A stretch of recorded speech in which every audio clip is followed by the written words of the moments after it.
Shalom sahabat WB, podcast kali ini berjudul Kala Harapan Menipis dan Putus Asa Tiba. Sahabat WB, hari-hari ini kematian terasa begitu dekat. Hampir setiap minggu ada saja berita duka yang kita dengar. Mulai dari saudara, teman, tetangga.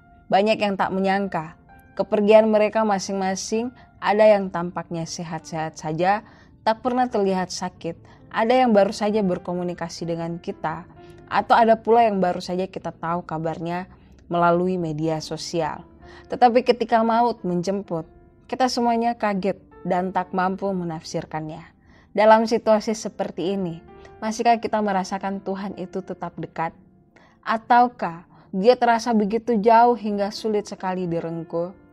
Masihkah ada harapan di hati kita, meski harapan itu tak sesuai dengan kenyataan? Masihkah kita tetap mempercayainya? Suatu kali setelah Yesus mengalami perdebatan sengit dengan orang Farisi dan ahli-ahli Taurat, Dia memilih untuk menyingkir ke wilayah Tirus dan Sidon. Ini merupakan wilayah non-Yahudi. Menyingkir ke tempat yang sunyi memang merupakan hal yang biasa dilakukan Yesus. Sebelumnya, Dia pernah melakukan hal yang sama dalam Matius 2 ayat 12 dan 22. Dengan menyendiri sesaat, Yesus beralih fokus dari konfrontasi dengan mereka yang memusuhinya. Namun, tampaknya perjalanan Yesus untuk menyendiri ini diketahui oleh seorang perempuan Kanaan yang mengharapkan kesembuhan bagi putrinya.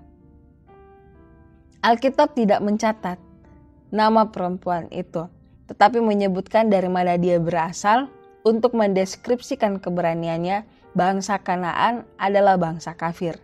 Dan saat itu, orang Yahudi tidak bergaul dengan bangsa kafir, karena hal itu najis menurut hukum Taurat. Maka perempuan Kanaan ini unik karena keberaniannya mendekati Yesus, sang tokoh Yahudi. Dengan berani, si perempuan Kanaan berangkat keluar dari kampungnya dan datang ke tempat yang membuatnya bisa berjumpa dengan Yesus. Sebenarnya dia bukan saja terancam risiko diusir, tetapi juga mendapatkan penghinaan dan hukuman yang batal. Bisa jadi keputusannya mengambil risiko yang besar ini lahir dari keputusasaannya mencari berbagai pengobatan untuk putri kesayangannya. Saya pun seorang ibu, tentu kita akan menempuh berbagai cara, bahkan yang paling nekat sekalipun demi kesembuhan anak yang kita kasihi. Dalam kisah yang tercatat, keberanian perempuan Kanaan itu ditunjukkan melalui kata-katanya. Dia berteriak kepada Yesus, "Kasihanilah aku ya Tuhan, anak Daud, karena anakku perempuan kerasukan setan dan sangat menderita." Memanggil Yesus dengan sebutan anak Daud biasanya hanya dilakukan oleh murid-murid Yesus yang notabene adalah orang Yahudi. Ada konsekuensi besar yang dihadapi perempuan Kanaan kafir ini, karena penggunaan sebutan itu menunjukkan bahwa dia sedang bersikap seolah-olah dirinya adalah orang Yahudi juga. Apa yang didapat perempuan Kanaan itu dari keberaniannya?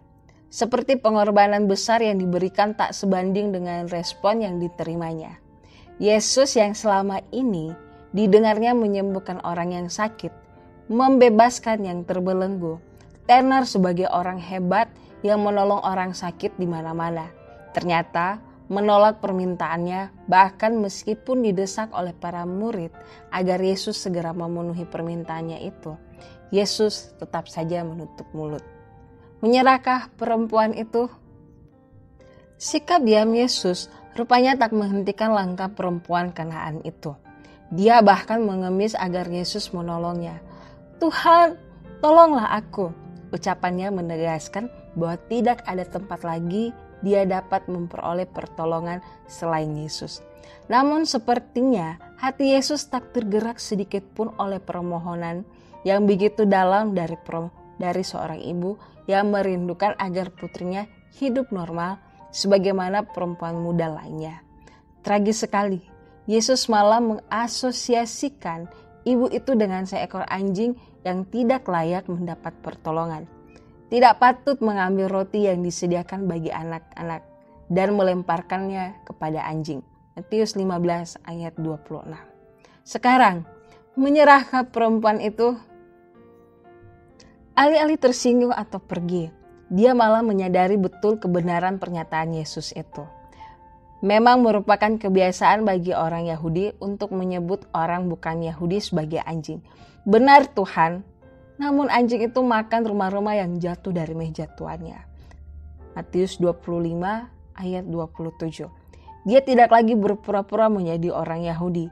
Dia kini mengakui bahwa dirinya memang non-Yahudi, tetapi sekaligus menyatakan dia percaya bahwa Yesus memiliki otoritas atas masalah anak perempuannya yang kerasukan setan. Akhir kisahnya menyentuh hati saya sebagai seorang perempuan. Ibu ini yang mungkin telah lelah berjuang ke sana kemari mencari cara agar anaknya yang sakit bisa disembuhkan. Mendapat jawaban yang sangat pribadi dari Yesus, Yesus menjawab, "Hai ibu," dengan menyebut identitas hati perempuan Kanaan yang tengah putus asa itu. Yesus mengerti betul beban yang dihadapinya sebagai seorang ibu. Selanjutnya Yesus berkata kepada sang ibu, "Besar imanmu." Kata-kata pujian terhadap iman semacam ini hanya diucapkan Yesus 2 kali, dan keduanya ditujukan kepada orang non-Yahudi, seorang perwira di Kapernaum dan perempuan Kanaan dalam kisah ini. Tercatat di kelanjutan kisahnya, maka seketika itu juga anaknya sembuh. Yesus tidak diam, Yesus peduli. Yesus menyembuhkan anak perempuan Kanaan itu dari jarak jauh. Terkadang dalam situasi yang begitu pelik, kita sering merasa Tuhan tak mempedulikan kita. Bahkan semakin kita memohon kepadanya, kita mungkin merasa dia seolah makin menjauh dan kian tak terjangkau oleh seruan doa kita. Ketika sahabat WB mengalami yang demikian, ingatlah kisah perempuan Kanaan. Ada kalanya Tuhan mengizinkan iman kita diuji agar terbukti murni dan kita bertumbuh dewasa dalam iman. Iman yang besar tidak timbul dengan sendirinya.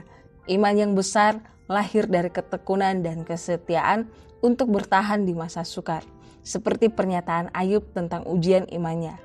Karena dia tahu jalan hidupku, seandainya dia menguji aku akan timbul seperti emas. Ayub 23 ayat 10.